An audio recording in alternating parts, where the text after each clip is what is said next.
guys, welcome.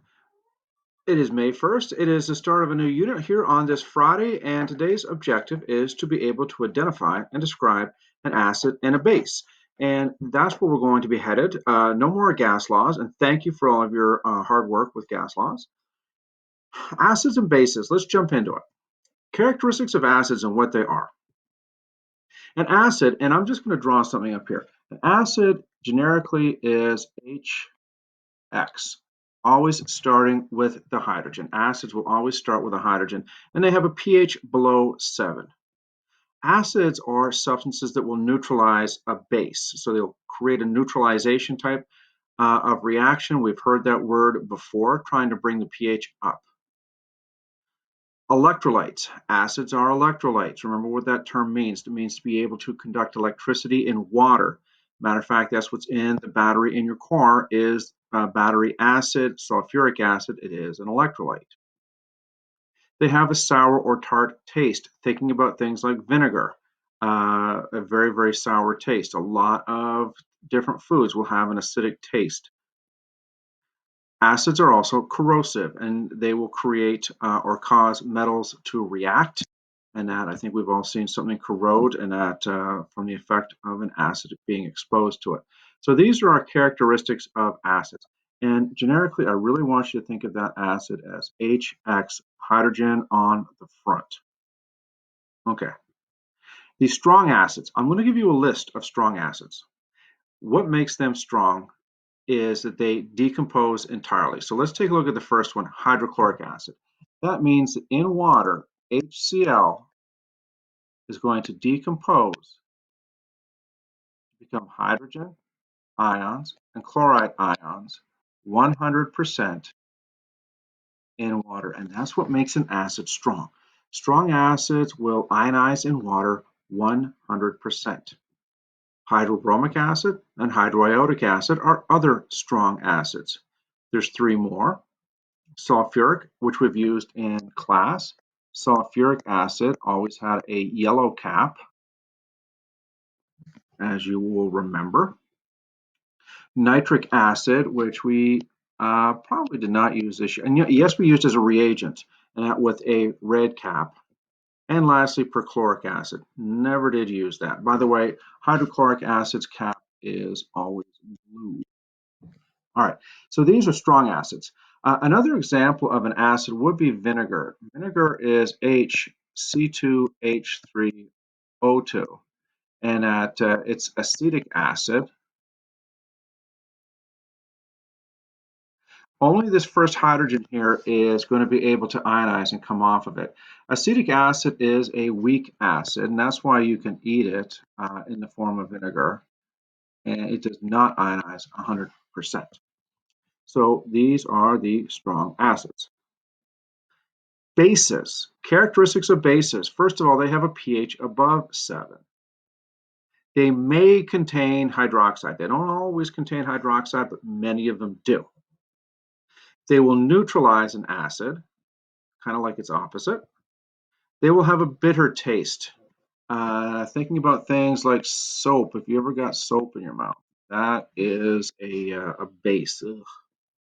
They are also electrolytes, but we don't tend to use them as such. And they will have a slippery feel. If you've ever gotten sodium hydroxide on your hands, you will notice that it immediately goes slippery, and that not very nice. They are caustic, and sometimes called things like caustic soda, meaning they will create burns. And I've seen some horrible burns from bases, just like from acids. So they are things, again, when they're very, very strong or very concentrated, that you need to be careful of. So those are their characteristics. The strong bases are as follows, and they're going to see a real strong resemblance here. Sodium hydroxide, that's the one we've always used in lab. Potassium hydroxide, rubidium hydroxide, cesium hydroxide. Oh, all of the group 1 alkali metals. Notice that they're all group 1 alkali metals attached to a hydroxide. Calcium hydroxide, strontium, and lastly, barium hydroxide. And then we go to group 2 metals. So again, what makes them so strong is in water, it is going to dissociate into sodium ions and hydroxide ions 100%. So strong bases will do that. All of these bases will do that. These are your strong bases. Weak bases that we have used before in lab, we have used ammonia, which is a weak base. Notice it does not have a hydroxide attached to it. It is a weak base and one that we've commonly used. All right, bases. Now, oh, that's good. Acid naming rules, as you'll remember, HX, your general acid. If it starts with a hydrogen like that, we're going to think of it as an acid. If it ends in IDE, like Cl minus is chloride, it becomes HCl, and it becomes hydrochloric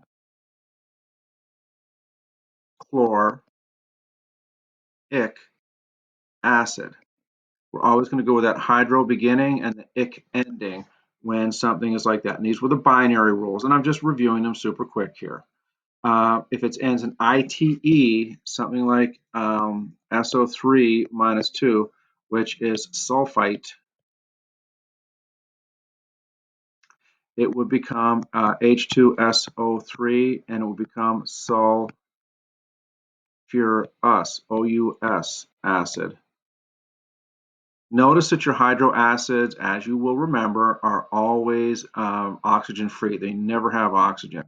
So hydro acids have no oxygen, whereas this sulfurous ite will always be an oxyacid, and then ate ending, like SO4 minus 2, which is sulfate, will become H2SO4, and that will be sulfuric acid. Very common, this 8 ending. And H2SO4, that was on your naming test. We've used it in lab, and it's again one of these things that I want you to positively know. All right, those are the acid naming rules. Where do acids come from? Kw, which is the self-ionization of water. As it says, self, which means water, ionizing itself. So if we take and we react water and water, what we're going to get is this. We're going to get H3O plus and OH minus. This H3O plus, this is called hydronium. This hydronium is an acid. So it's a water molecule that has picked up a hydrogen ion, and it is hydronium, and it will be an acid. And here we have the hydroxide. This is what remains after water has lost hydroxide, and it will be a base. And it is the particle that remains. So this is the self-ionization of water. Now, there's a value for this. Kw is 1.0 times 10 to the 14. There's no unit on it, and that's negative 14. So that is Kw, or what is called the self-ionization of water. So water does ionize itself, and it takes itself apart into hydronium and into hydroxide, but it does not do it very, very much. And a matter of fact, at neutral, pure water, the concentration of the hydronium here would be 1.0 times 10 to the minus 7, and the concentration of the base would be 1.0 times 10 to the minus 7. Now you'll notice some numbers appearing here. This 14 for Kw, that is as large as the pH scale goes, and that's going to be where this comes into with pHs. Notice that these are both exponents to the negative 7, and that pure water, if I asked you what is the pH of pure water, most of you would answer to me it has a pH of 7, and there's no surprise that that's where that comes from. So the self-ionization of water looks like this. Okay, I'm going to teach you how to use this and do some other things on Monday in a different video. We're going to get into pH. Have your calculator ready, because it will come into play, and I think that should work well.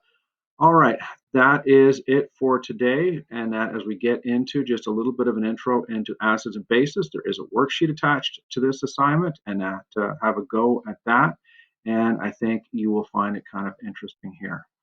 All right. Over and out then for Friday. Have a great weekend. It's supposed to be nice outside, and I hope you are doing well.